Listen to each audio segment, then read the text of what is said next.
Są gry, które pozwalają ci się pomylić, zrobisz coś źle, trudno, spróbuj jeszcze raz, no i idziesz dalej. Ale są też takie, gdzie jeden błąd naprawdę ma znaczenie, nie ma checkpointów co chwilę, nie ma cofania decyzji i nie ma następnym razem będzie łatwiej. Zepsujesz coś, no to ponosisz konsekwencje, czasem tracisz kilka minut, a czasem kilka godzin i właśnie o takich grach dzisiaj, takich, które uczą pokory, bo one nie chcą żebyś wygrał, one chcą sprawdzić, czy naprawdę ogarniasz. Hotline Miami.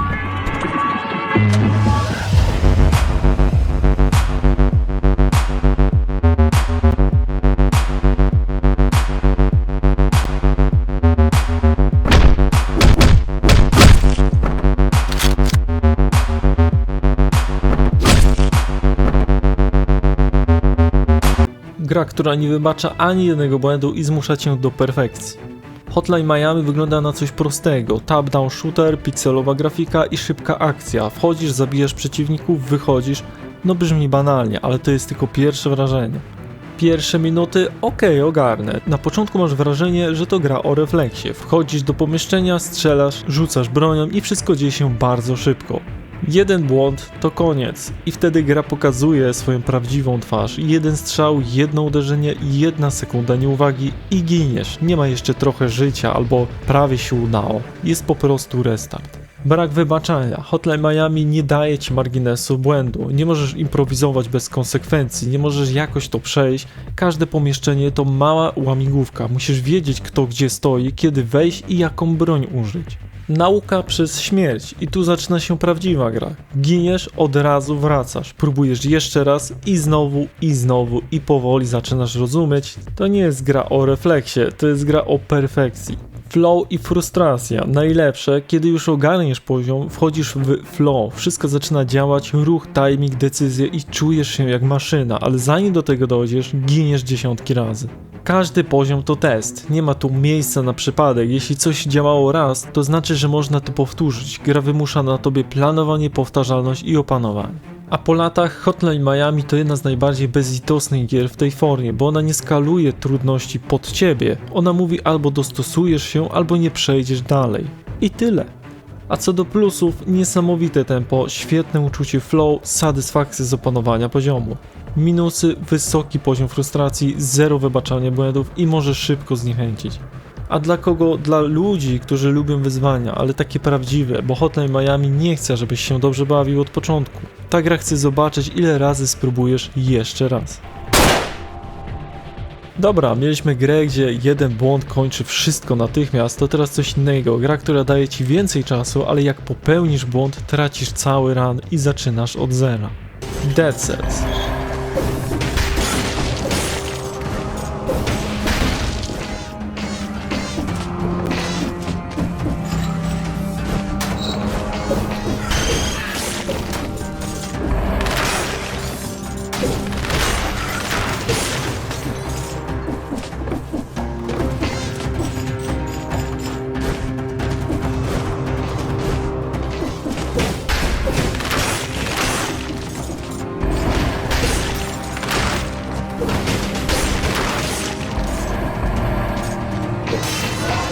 Gra, która daje ci poczucie progresu, a potem zabiera wszystko jednym błędem. Bo ta gra na początku wydaje się bardziej fair niż poprzednia gra. Masz pasek życia, leczenie i rozwój postaci, czyli teoretycznie masz margines błędu, ale to tylko połowa prawdy. Początek jest lepiej niż myślałem. Pierwsze rany są nawet przyjemne, eksplorujesz poziomy, zdobywasz nowe bronie, odblokowujesz umiejętności i czujesz ten progres. Serio, czujesz, że idziesz do przodu. Moment pewności siebie i w pewnym momencie zaczynasz grać odważniej, bo masz lepszy ekwipunek, bo już znasz przeciwników i tym razem pójdziesz jeszcze dalej i wtedy jeden błąd, koniec rana. Wystarczy chwila, zły unik, zły timing, zbyt agresywna decyzja i nagle giniesz i nie cofasz się trochę, tracisz cały run. Roguelike bez litości. Bo ta gra działa na prostych zasadach. Idziesz dalej, jest trudniej, robisz błąd, wracasz na start. Nie ma checkpointów w klasycznym sensie, nie ma kontynuuj od tego momentu, jest od nowa. Uczenie się na siłę, gra zmusza cię do nauki i nie możesz iść na pałę, musisz czytać przeciwników, znać ich ataki i kontrolować tempo, bo inaczej run się skończy. A najgorsze uczucie, kiedy masz perfekcyjny run, bo masz dobrą broń, dobre skille, flow i wtedy robisz jeden błąd i wszystko ci znika. A po latach Dead Cells to jedna z najlepszych roguelike'ów, bo jest uczciwy, ale bezlitosny. Gra daje ci narzędzia, ale nigdy nie daje gwarancji sukcesu. Plusy: świetny system walki, ogromna regrywalność i satysfakcjonujący progres. Minusy: utrata całego rana, boli, wymaga skupienia cały czas i może frustrować. A dla kogo? Dla ludzi, którzy lubią wyzwania i potrafią zaakceptować stratę, bo w Dead Cells nie chodzi o to, żeby wygrać jeden raz, tylko żeby za każdym razem być trochę lepszym. Mieliśmy grę, gdzie tracisz wszystko przez jeden błąd, to teraz coś podobnego, ale bardziej miękkiego na start. Gra, która nagradza cię za każdą próbę, ale i tak potrafi ukarać, jeśli się zagapisz. Hades.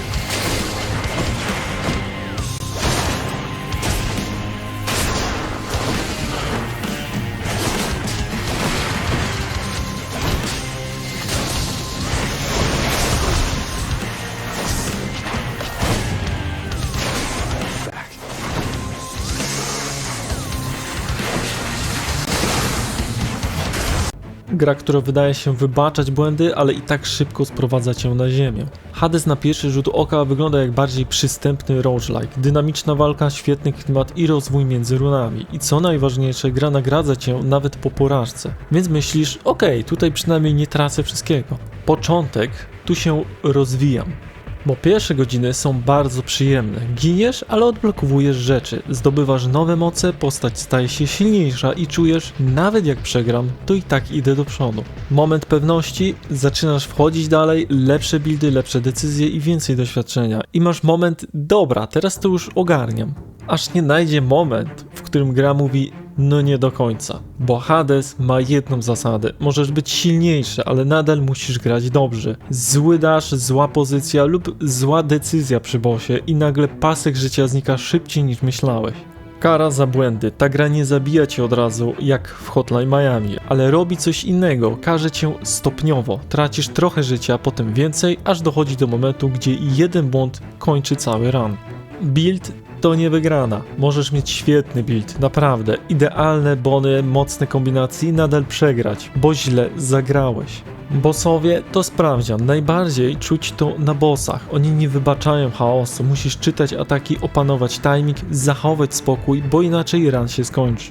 A po latach Hades jest genialny, bo daje ci poczucie progresu, ale nigdy nie odbiera odpowiedzialności. Gra pomaga ci trochę, ale nie gra za ciebie.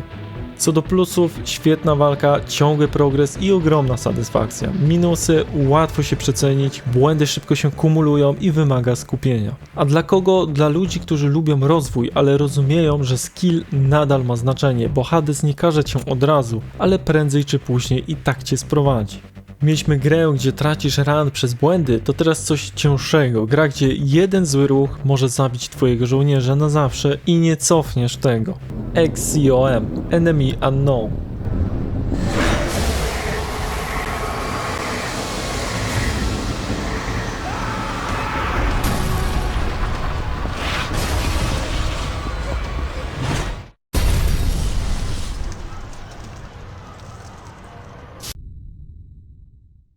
Mayday, Mayday, Mayday, hier ist Falke. Wir sind getroffen und stürzen ab. Ich wiederhole, wir sind... To ostatnia transmisja, sir. Połącz mnie z Voodoo 3-1. Gra, w której jeden zły ruch może kosztować życie twojego żołnierza na zawsze. Bo ta gra wygląda jak spokojna strategia turowa. Masz drużynę, masz plan i masz czas na decyzję. Nic się nie dzieje w pośpiechu, więc myślisz, no dobra, tutaj przynajmniej mogę wszystko sobie przemyśleć. No i właśnie to jest złudzenie. Początek, mam kontrolę. Pierwsze misje są dość łagodne, poruszasz się powoli, strzelasz z osłony, eliminujesz przeciwników i czujesz się jak dowódca. Masz plan i wszystko działa. Pierwszy błąd i nagle robisz coś niby małego, źle ustawiasz postać, wychodzisz za bardzo do przodu, nie sprawdzasz terenu i wtedy masz problem. Permanentna śmierć. Strzał, twój żołnierz pada i to nie jest dobra, wstanie za chwilę. On zginął na zawsze, z całym doświadczeniem, z całym ekwipunkiem, z czasem, który w niego włożyłeś. A najbardziej bolesne 95% i pudło. System trafień, masz 95% szans, strzelasz pudło. Przeciwnik odpowiada, krytyk i nagle sytuacja się sypie. Konsekwencje decyzji, każdy ruch ma znaczenie, nie możesz grać agresywnie bez planu, nie możesz ryzykować bez powodu, bo jeden błąd może uruchomić efekt domina. Emocjonalny cios. Najgorsze w tej grze to, że zaczynasz przywiązywać się do postaci, nadajesz im imiona, rozwijasz ich, a potem patrzysz jak giną przez jeden błąd i to boli bardziej niż przegrana misja. A po latach XCOM to jedna z tych gier, które uczą pokory bardzo szybko, bo nie chodzi tylko o strategię, chodzi o odpowiedzialność za każdą decyzją. Plusy: głęboka taktyka, realne konsekwencje i ogromne emocje. Minusy: frustrujący RNG, utrata postaci, boli, wysoka kara za błędy. A dla kogo? Dla ludzi, którzy lubią strategię, ale są gotowi ponieść konsekwencje, bo ta gra nie pyta, czy jesteś gotowy, ona sprawdza, czy potrafisz żyć z błędami. A skoro mieliśmy grę, gdzie jeden zły ruch zabija twojego żołnierza, to teraz coś jeszcze bardziej bezlitosnego. Gra, gdzie jeden błąd może zniszczyć całą twoją armię i godziny progresji. Mount & Blade 2 Bannerlord.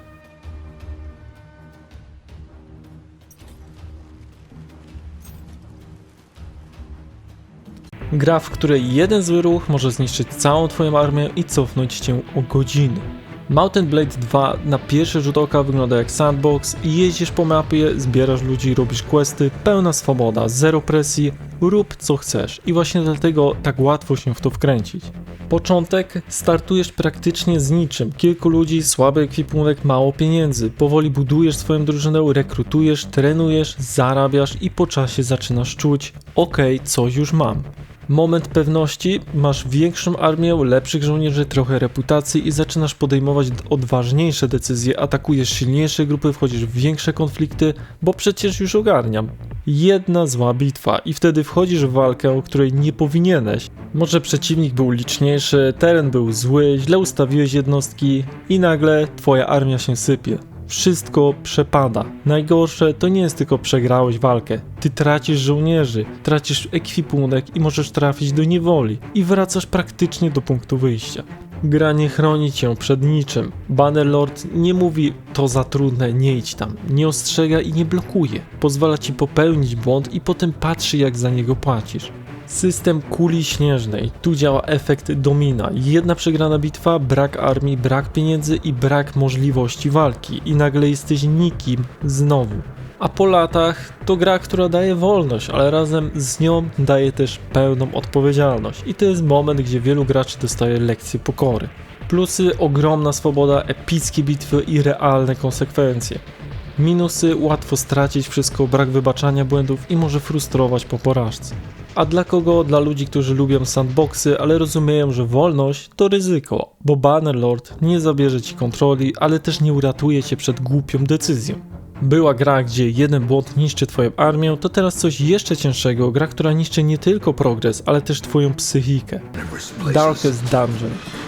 There is a sickness in the ancient pitted cobbles of the old road, and on its writhing path you will face viciousness, violence, and perhaps other damnably transcendent terrors.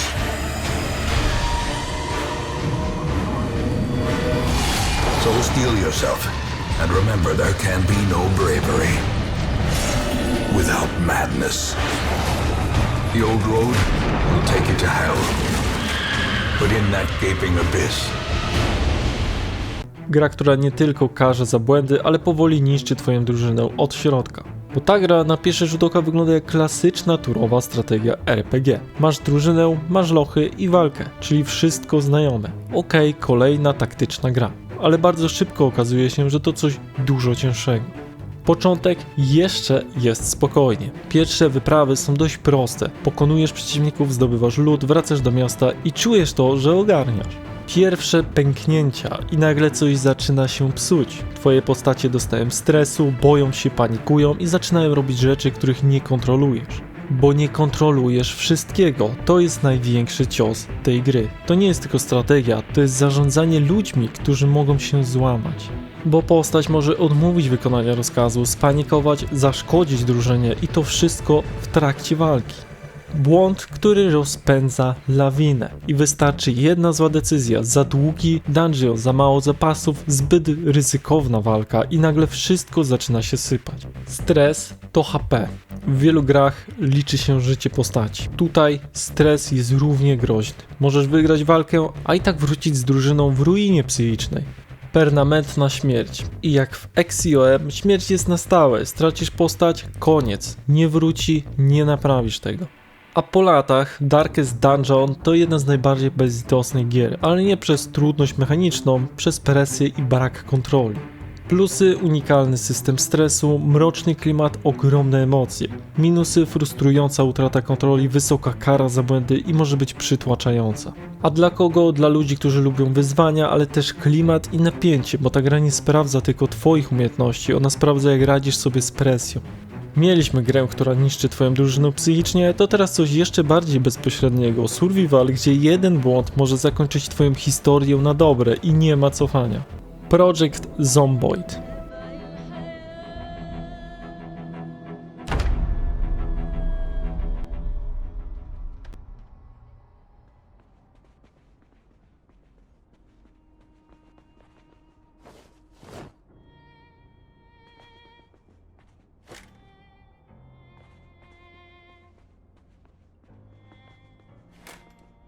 Survival, który od początku mówi ci wprost, że i tak zginiesz. Bo ta gra nie udaje, już na starcie dostajesz komunikat "This is how you die". I to nie jest klimat, to jest zapowiedź. Początek jak każdy survival, na początku wygląda znajomo, zbierasz jedzenie, szukasz broni, unikasz zombie, czyli klasyka i masz wrażenie spokojnie ogarnę to lepiej niż inne survivale. Fałszywe poczucie bezpieczeństwa. Pierwsze dni mogą być nawet spokojne. Znajdziesz dom, zabijesz kilka zombie, zbierzesz zapasy i zaczynasz myśleć, jest stabilnie. Jeden błąd, koniec historii i wtedy robisz coś głupiego, za głośno, za szybko i za pewnie, albo po prostu jedno ugryzienie i to jest koniec, nie utrata HP. Nie masz jeszcze szansy, tylko to jest po prostu koniec.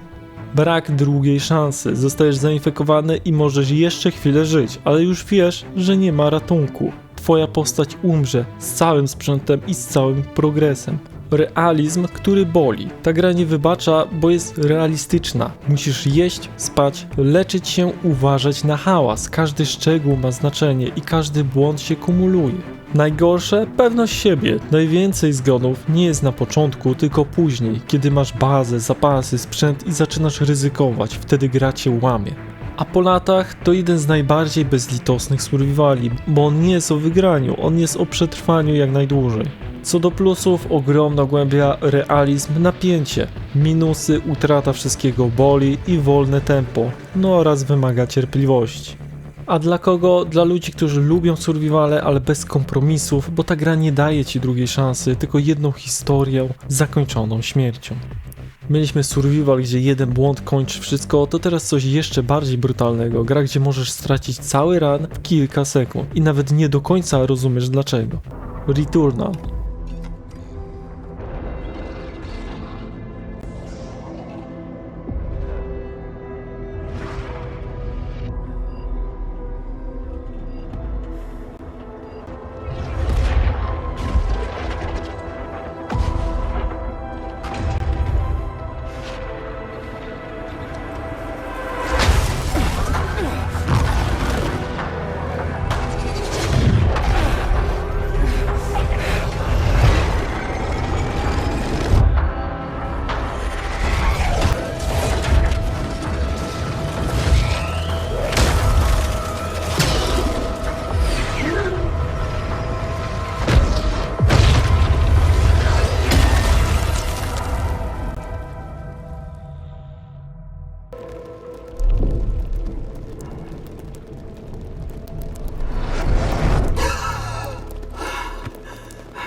Astra, this is Celine.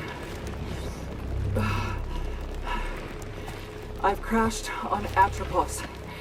I survived, but Helios did not. Suit status operational, but my sidearm is missing. Gra, która wygląda jak dynamiczna strzelanka, ale potrafi zniszczyć cały run w kilka sekund. Bo ta gra wygląda jak szybki shooter. Strzelasz, unikasz, biegasz, wszystko jest płynne i dynamiczne. Czysty skill, dam radę, no i właśnie to nie jest takie proste. Początek, flow i kontrola. Pierwsze starcia dają ci poczucie kontroli. Uniki działają, strzały trafiają, ruch jest szybki i czujesz, wchodzę w to flow. Moment rozluźnienia. Zaczynasz grać pewniej, trochę bardziej agresywnie, trochę szybciej, bo przecież ogarniam mechanikę. Sekundy do śmierci i wtedy wszystko się sypie, bo ekran wypełnia się pociskami. Przeciwnicy atakują z kilku stron, ty robisz jeden zły ruch i nagle jesteś martwy, dosłownie w kilka sekund. Chaos, który karze. Ta gra nie zawsze zabija cię uczciwie, w twoim odczuciu. Czasem masz wrażenie, co się właśnie w ogóle stało. Za dużo efektów, za dużo zagrożeń naraz i jeden moment nieuwagi wystarczy. Roguelike bez checkpointów. Najgorsze to roguelike, czyli gieniesz zaczynasz od początku, bez znaczenia jak daleko byłeś. Długie rany, większy ból. Rany mogą trwać długo, zbierasz ulepszenia, budujesz postać i im dalej jesteś, tym bardziej boli śmierć. A po latach Returnal to gra dla ludzi, którzy lubią wyzwania, ale też dla tych, którzy akceptują chaos, bo tu nie zawsze wszystko jest pod twoją kontrolą. Plusy, świetna dynamika, satysfakcjonująca walka i intensywne starcia. Minusy, brak checkpointów, losowość może frustrować i łatwo stracić cały progres. A dla kogo? Dla graczy, którzy lubią szybkie, wymagające gry i nie boją się zaczynać od nowa, bo ta gra nie daje ci czasu na błędy, tylko moment i koniec. Mieliśmy grę, gdzie chaos zabija cię w kilka sekund, to teraz coś jeszcze cięższego, gra, która nie tylko jest brutalna, ale wręcz chce, żebyś cierpiał i nie zawsze gra fair. Fear and Hunger.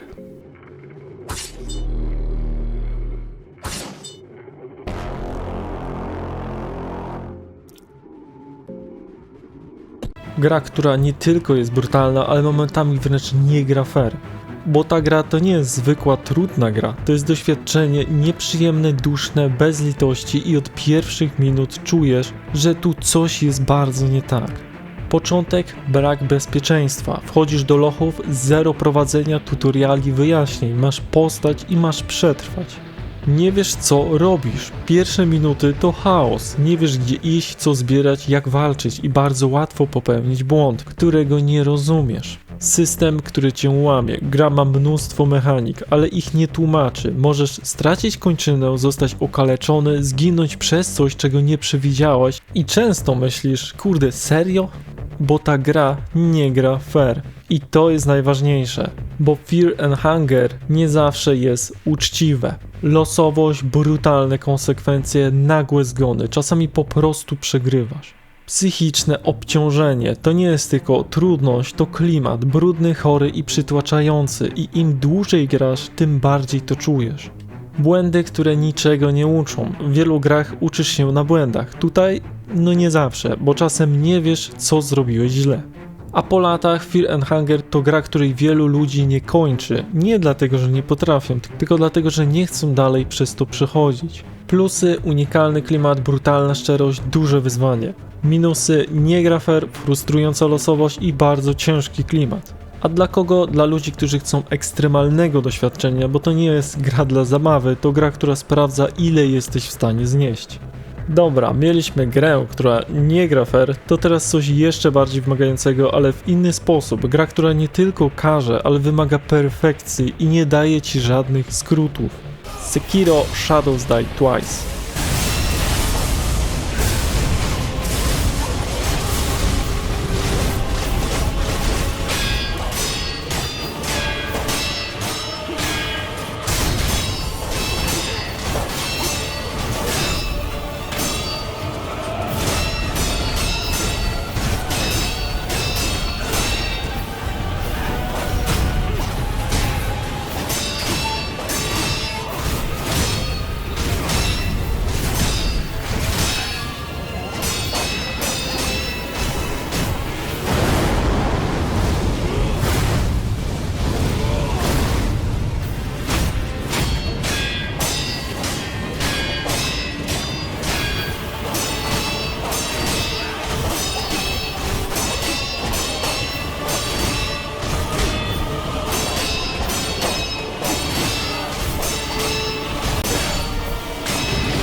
Gra, która nie daje alternatyw, tylko wymaga perfekcji.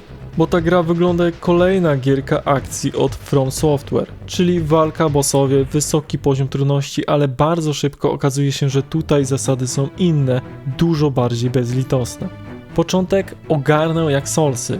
Wielu graczy podchodzi do Sekiro jak do Dark Souls. Uniki, turlanie, cierpliwość i to jest pierwszy błąd. Bo gra mówi ci zapomnij. Sekiro zmienia fundament walki. Nie chodzi o unikanie, chodzi o parowanie. Musisz czytać przeciwnika, reagować w idealnym momencie, utrzymać presję. Brak drogi na skróty. W Soulsach mogłeś przefarmić, zmienić build, zagrać defensywnie. Tutaj nie ma tego. Nie przeskillujesz bossa statystykami. Nie ominiesz mechaniki. Po prostu musisz się nauczyć. System posture. Najważniejsza rzecz, postawa. To nie HP decyduje, tylko kontrola walki. Musisz łamać przeciwnika tempem i presją, a jeśli się boisz i uciekasz, przegrywasz. Kara za każdy błąd. Zły timing, dostajesz cios. Za wcześnie, dostajesz cios. Za późno, też dostajesz cios. Frustracja do przełamania. Sekiro robi coś, czego wiele gier nie potrafi. Najpierw cię łamie, serio. Bossy potrafią zatrzymać cię na długo, ale potem nagle coś klika i zaczynasz rozumieć rytm i walka zmienia się w coś prawie jak taniec. Po latach Sekiro to jedna z najbardziej wymagających gier akcji, ale też jedna z najbardziej uczciwych. Jeśli przegrasz, to dlatego, że coś robisz źle. Co do plusów, precyzyjna walka, satysfakcja z nauki, uczciwy system. Minusy, bardzo wysoki próg wejścia, brak alternatyw, wymaga cierpliwości. No a dla kogo? Dla ludzi, którzy chcą wyzwania bez kompromisów, bo Sekiro nie daje ci opcji łatwej, daje tylko jedną drogę. Naucz się albo odpuść. I to są właśnie gry, które uczą pokory w najprostszy sposób. Nie przez tutoriale czy wskazówki, tylko przez konsekwencje. Robisz błąd i płacisz za niego. I nie zawsze masz szansę to naprawić. I może właśnie dlatego te gry są tak satysfakcjonujące, bo kiedy w końcu coś ci się uda, to wiesz, że to nie był przypadek. Napisz w komentarzu, która gra najbardziej kiedyś cię ukarała za jeden głupi błąd. Taka, gdzie już było dobrze i nagle wszystko się posypało. A jeśli materiał ci się spodobał, zostaw łapę, suba, komentarz, arigato za oglądanie i do zobaczenia w następnym filmie.